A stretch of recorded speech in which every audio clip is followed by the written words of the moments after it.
Hi, it's Chester Tugwell at Blue Pecan Computer Training, and in this video I'm going to demonstrate how to perform some basic transformations within the Power Query Editor within Power BI Desktop.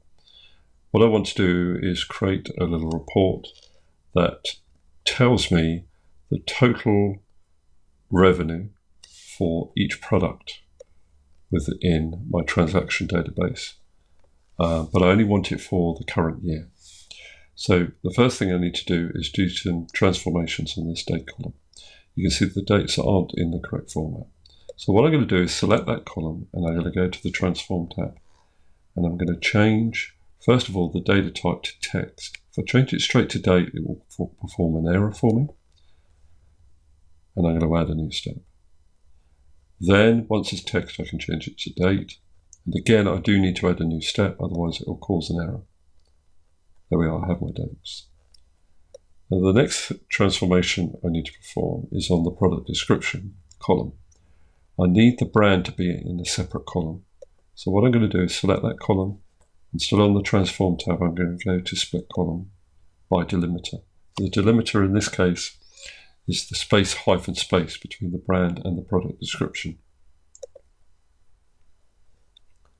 So I'm using a custom delimiter. There are some default delimiters there. Click on OK, and it split those two columns. So I'll call this brand, and this one can remain as product description. One more thing to do before we do the grouping, and that is to create a revenue column. So I don't have that at the moment, but I do have quantity, price, and discount. So I am going to add a column, custom column, and I'm going to call this revenue. And the calculation for this is quantity times price, just double clicking on those field names, times 1 minus the discount. In brackets, obviously, because of the order of calculations. Click on OK, and that creates a revenue column for me. Now, back to the date column. I didn't actually do a filter on this column. At the moment it's showing all dates. So before we do the grouping, I'm going to go to Date Filters, Year, Year to Date. So I've just got the current year's dates in my list, and now I can do the grouping. Now, I'm going to group by SKU, holding down Control to select the others, brand and product description. Go to the Home tab on my ribbon, group by.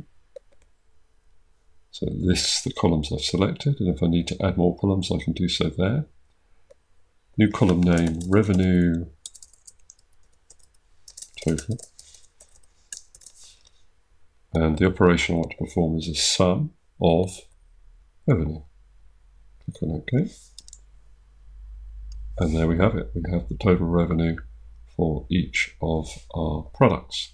Okay, that's all I wanted to show you on this video. Thanks very much for listening. It's been Chester Tugwell at Blue Pecan Computer Training.